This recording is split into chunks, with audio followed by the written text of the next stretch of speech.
Opening today with a panel with Matthew Wilson of Southern Methodist University. Uh, uh, Matthew basically focuses especially on voter behavior and has a special expertise in political attitudes of religious believers. And then he'll be followed by Susan Hansen, chair of the history department at the University of Dallas, who will be speaking on the amazing American achievement of freedom in education. So thanks again for coming, and let's lead off with Matthew.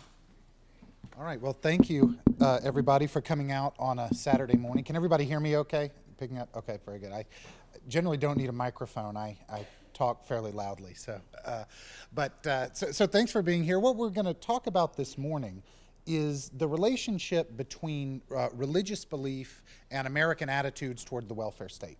And of course, as I think everybody knows, the welfare state in America really developed over the course of the 20th century and continues, of course, obviously to evolve in the 21st century.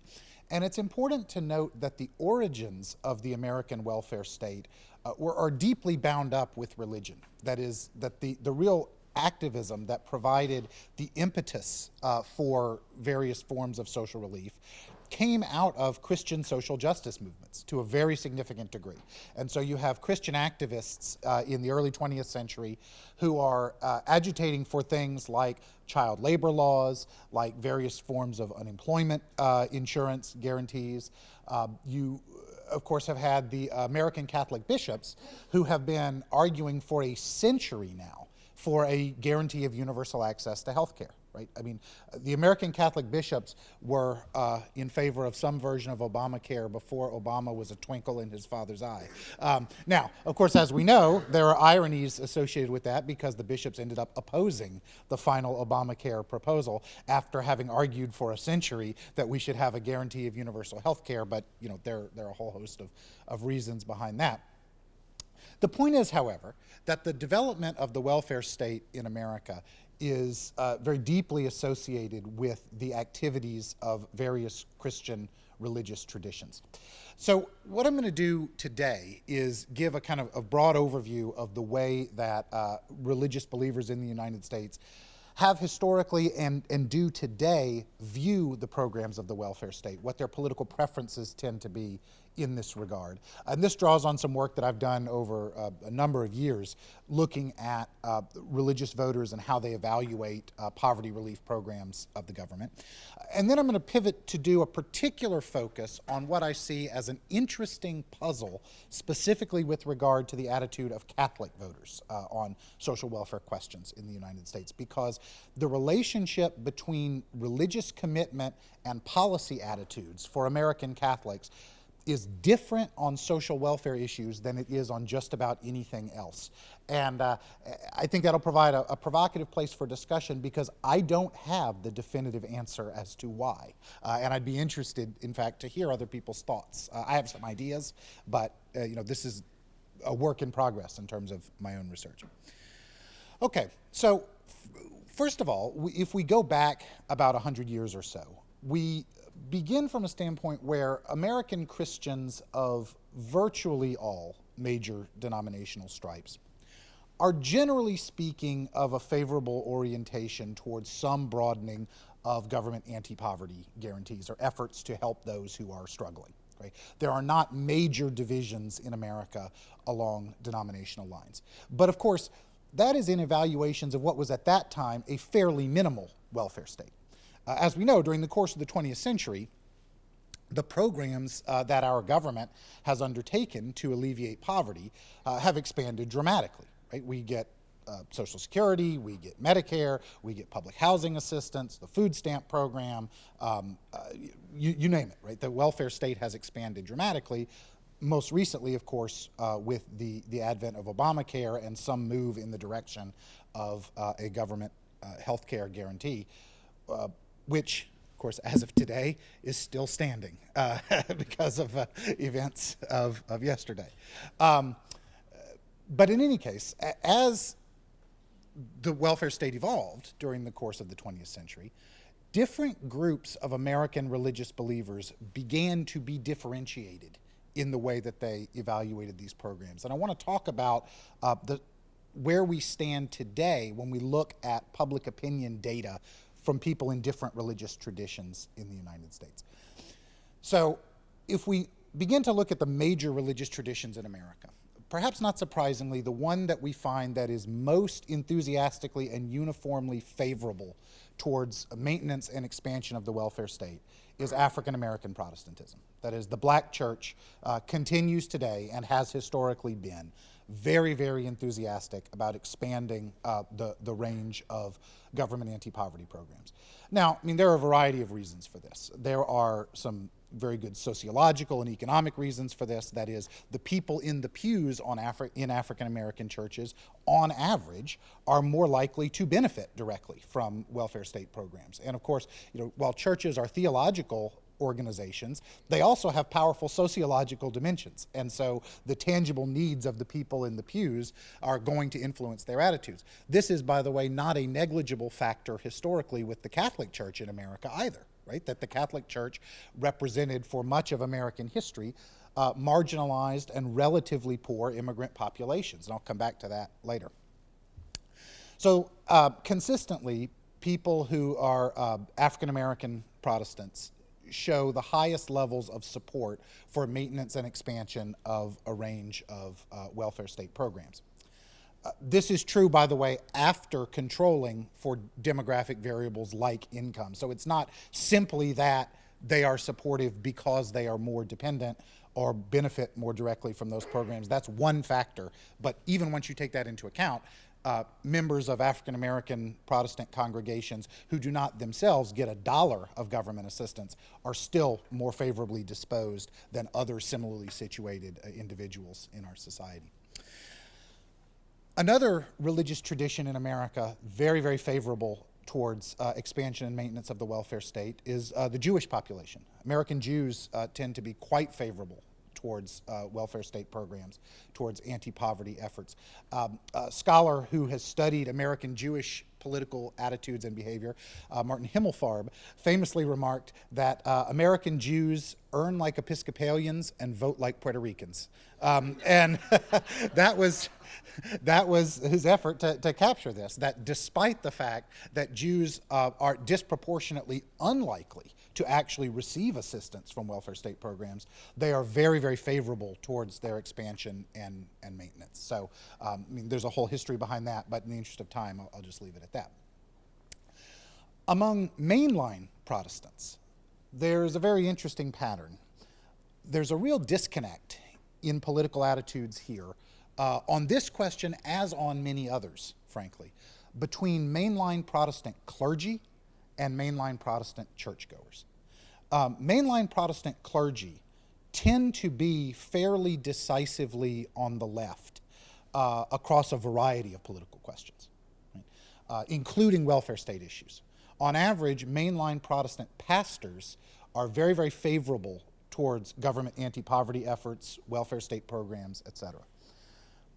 Mainline Protestant churchgoers, by contrast, lean a bit to the right. They are much more skeptical of, well, I shouldn't say much more, they are somewhat more skeptical of welfare state programs than their clerical leadership. Okay? They are also much more diverse from an ideological and partisan standpoint than the ministers who lead their congregations. So on average, mainline Protestant churchgoers are pretty near the center of the public opinion distribution when it comes to welfare state policies.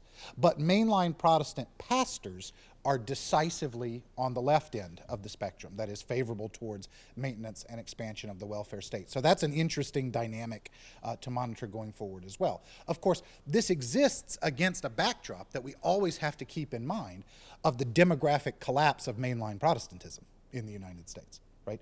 Once upon a time, mainline Protestantism was the dominant American religious tradition.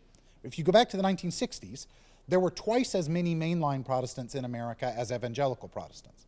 Now it's the other way around, right? That's a pretty dramatic shift that has happened. So, when we talk about mainline Protestant attitudes, it's always important to keep in mind that with each passing year, we're talking about fewer and fewer actual people as a share of the American religious landscape.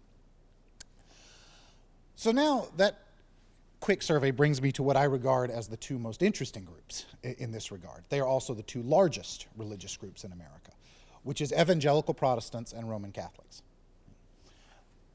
If we go back to, and I'm painting broad brush strokes here because, I got to get all this done in 30 minutes. So if we go back to the New Deal era, right, if we go back to the 1930s, what we find is that by and large, both evangelical Protestants and Roman Catholics in the United States are broadly supportive of Franklin Roosevelt's expansions of the welfare state.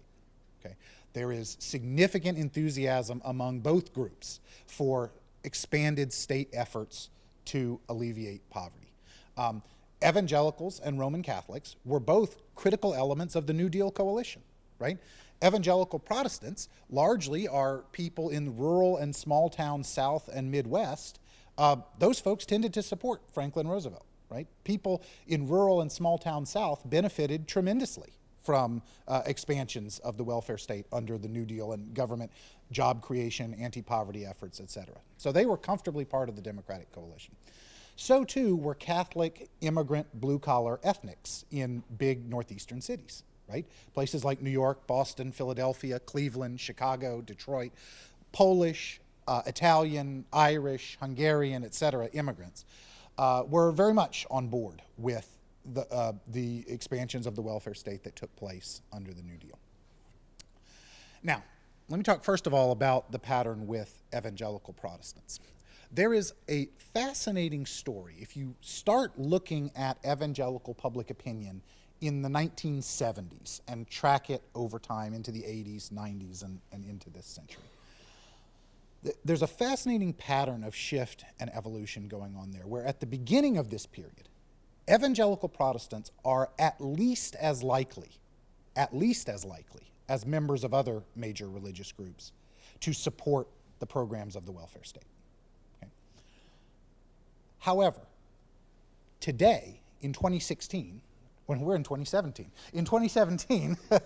I only think in terms of data year, and I only have data from 2016, so what's happened since doesn't matter. No, but in the contemporary era, as of today, evangelicals have become clearly the least favorable of major American religious groups towards maintenance and expansion of the welfare state. And we see that shifting over time, really beginning decisively in the late 1980s, early 1990s. Evangelicals turning demonstrably against support for welfare state programs, becoming decidedly more conservative than other American religious groups on these questions. Now, what's going on? Well, there are a lot of things that we could use or offer to explain this. But I'll tell you what I think is the major part of the story here is the evangelical political alliance with the Republican Party that's developing at this time. We tend to think, ideally in our minds, we say that, religious believers survey their range of issue positions that derive from their theology, and based on that survey, they choose the political party that most closely matches them, and then they try to shape that political party and in turn the whole political system in accord with their theology. Yeah, well, some of that happens, right? That's a part of the story. But we have to realize that there are feedback loops here. And there's quite good evidence that it is not simply the case that our theological convictions shape our political allegiance. But when that political allegiance endures long enough, our political allegiances can start to color our ideological and theological convictions as well.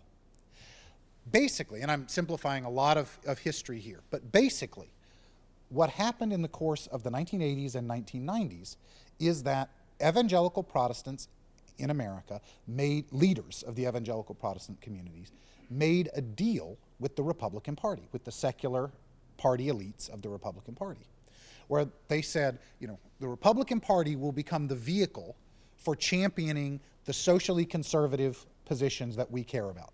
Pro-life cause, traditional marriage and family cause, expanded role of religion in public life, school prayer, etc. All those things that were core to the evangelical agenda. In turn, the evangelical churches would get much more aggressively on board with the secular economic agenda of the Republican Party.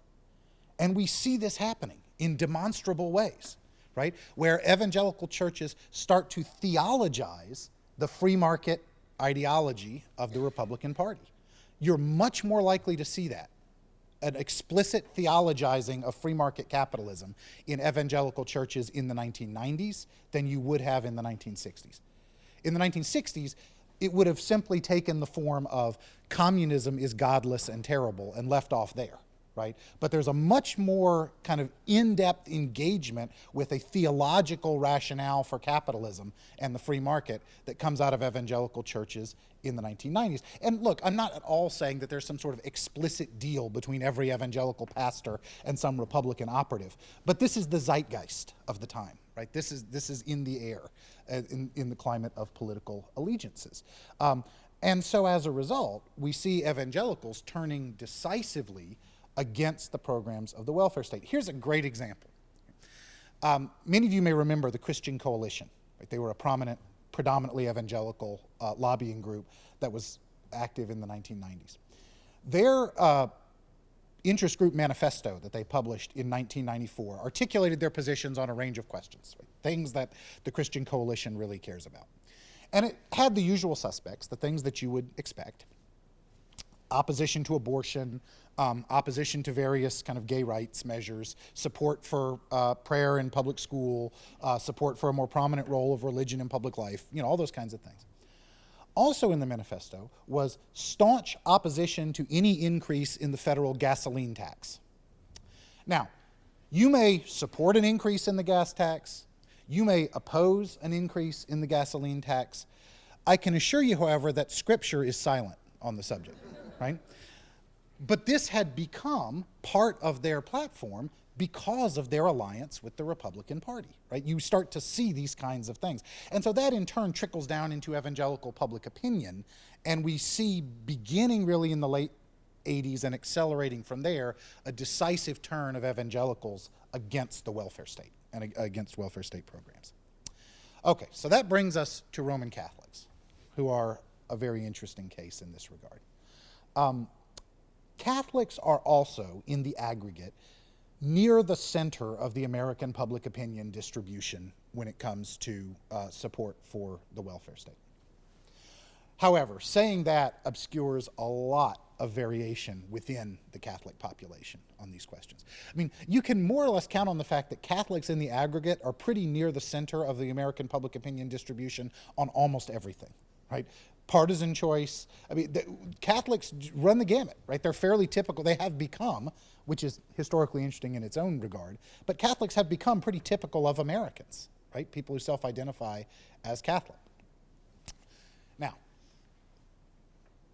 it's also true that Catholics, writ large, are not too far from the center of the American public opinion distribution on abortion, right? That also obscures significant variation within the Catholic population, largely according to whether they're actually religiously observant or not, right? That's a major division. Okay, so here's the interesting pattern, though, with regard to the welfare state.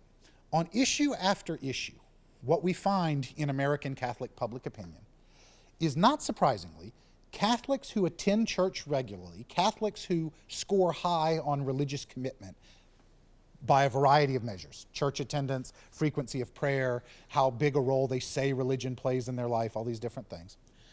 On issue after issue, religiously committed Catholics register policy positions closer to the preferences of the Catholic hierarchy than religiously marginal Catholics. This shouldn't surprise anybody, right? So, the position of the Catholic hierarchy is pro-life. Religiously committed Catholics are more pro-life than religiously marginal Catholics, right? The position of the Catholic hierarchy is against same-sex marriage. Religiously committed Catholics are more likely to oppose same-sex marriage than religiously marginal Catholics. It doesn't only apply for quote-unquote conservative issues either. The position of the Catholic hierarchy is against the death penalty. Religiously committed Catholics are more likely to oppose the death penalty than religiously marginal Catholics, right? So consistently, we see that religious commitment brings American Catholic voters closer to the positions of their church than their more marginally committed counterparts, right? This is not rocket science. This shouldn't surprise anybody, that people who are in the pews are more likely to respond to church and clerical cues than people who aren't. Except when it comes to welfare state issues. Pretty clearly, for quite some time, the dominant opinion among the American Catholic hierarchy has been favorable towards maintenance and expansion of the welfare state, right? I don't think that's a controversial assertion. As I say, the American Catholic hierarchy has for 100 years been calling for some sort of universal health care guarantee. Whenever the Catholic Church makes public statements about welfare state questions, they're almost always in favor of maintenance or expansion of the welfare state. Right? It would be quite rare, verging on non-existent, for the Church to make a public statement opposing some sort of anti-poverty program. This is true not only of the American Catholic hierarchy that famously put out in the 1980s an Episcopal statement on the economy that was, quite dramatically left-leaning, at least within the context of the American political spectrum on welfare state questions, but also from the messages that have come from the Vatican over the years. So this is both a national and an international tendency and preference on the part of Catholic Church leaders. And yet, on these questions, American Catholics who attend church regularly are not more likely to embrace the positions and cues of the church hierarchy than those who don't. On everything else they do, right? All these other issues. If you go to church, if you're religiously committed, if you say that faith is a major part of your life, your positions are more likely on political questions to conform to the dominant positions of church leadership. But not if you're asked about the government role in providing health care, not if you're asked about the government role in sustaining a good standard of living and guaranteed employment for people. There are a variety of different questions that probe this in the American National Election Studies, which is the data source that I use for this. But social welfare policy issues are a big outlier here. For whatever reason, in this domain, faithful Catholics are not apparently responding to church cues about how they should be thinking on these questions. And that leaves the issue of why. Why, on these issues, do faithful American Catholics seem to say to their leaders, yeah, well, thanks for your opinion, but I don't really buy that, right? Because that's not what they say about abortion, and it's not what they say about the death penalty, and it's not what they say about, same-sex marriage and this whole range of other questions. But for whatever reason, faithful American Catholics, by and large, are not buying what the ecclesiastical hierarchy is selling when it comes to approaches to the welfare state. They're more free market in their orientation. Now, to be clear, religiously observant American Catholics are not nearly as dramatically free market as evangelical Protestants, okay? So religiously observant Catholics are much more likely to be supportive of some sort of government health care guarantee, expanded welfare state spending, than are religiously observant evangelicals, all right? That's very clear. But they're not as likely to be in favor of those things as Catholics who don't go to church, who are more likely to support expansions of the welfare state. By the way, these relationships hold when we control for obvious demographic factors, right? So we control for income, control for age, control for race, all these different things. So this is not a kind of trivial function of some sort of uncaptured demographic variation, right? These relationships hold even when we control for these things. So what are some possible answers for this? Well, one possible answer for this is that church guidance on these questions leaves more quote-unquote wiggle room than on other issues, right? There's not a lot of wiggle room in church guidance. There's essentially none in church guidance on the abortion issue, right? There are not a wide range of positions on abortions that Catholics might faithfully adopt, right? With regard to marriage issues, there's maybe a little bit more range of permissible positions than on abortion, but not a lot, right? There's not a lot of wiggle room when it comes to marriage issues from the standpoint of the church hierarchy. On economic policy questions, though, while the church articulates general principles, the guidance is not nearly so policy specific as exists in these other areas, right? And that may give people a sense of more personal license to go their own way, to take other cues, to draw their guidance from their more secular political attachments than from explicitly church sources. That's one possibility. The other possibility is a more muted version of the same story that I told about evangelical Protestants. That is, over the years, as closer political relationships and more enduring political relationships have formed between religiously observant Catholics and the Republican Party, largely over issues of abortion, sexuality, etc., that you start to take cues from the people you hang out with. Right? This is a basic sociological phenomenon and psychological phenomenon. We like to reduce cognitive dissonance. Right? So if we find ourselves in fellowship again and again and again with people with conservative issue attitudes, it's much easier to just adopt their views on these things than it is to keep swimming against the tide. Right? So that could be a more muted version of exactly the pattern that I described because of partisan alliances that happened among evangelicals. Another possibility for what's going on here could be something unique about the American economic situation, right? That even faithful American Catholics have an understanding, rightly or wrongly, of economics and of the role of the state, conditioned by the American experience, that is just fundamentally different from the way that people in Rome, people in the Vatican, understand economics, look at the relationship of the state to the economy. Now, the people in Rome might say that's just American weirdness and they don't get it, right? People in America would say Americans have a unique understanding of the virtues of the free market system in a way that people of socialist inclinations from, to choose a country at random, Argentina, wouldn't get. That's another possibility for what's going on here. I don't have a definitive answer to which of these things is in fact driving this. This is something I'm continuing to research. This is an ongoing project. I think there are probably elements of all of these involved. But it means that when we look at the relationship between religious commitments and attitudes towards the welfare state, I think American Catholics present the most interesting puzzle in this regard. And so that's something that I look forward to hearing thoughts from you guys about as we move forward. So thank you very much.